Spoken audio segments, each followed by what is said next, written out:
Local news for Thursday the 21st of March. Foodies have a slew of top quality products, including many of which are new to look out for when you're shopping, following the announcement of the 2019 Outstanding New Zealand Food Producer Awards medal winners. Earth Gold Medal winners included Greytown Honey and Clearville Bakery, and also for the dairy Drunken Nanny.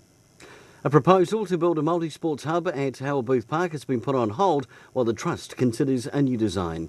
A meeting was held last week with trustees and the Carterton Rugby Club members, where it was announced the Carterton Rugby Club would not be selling its grounds.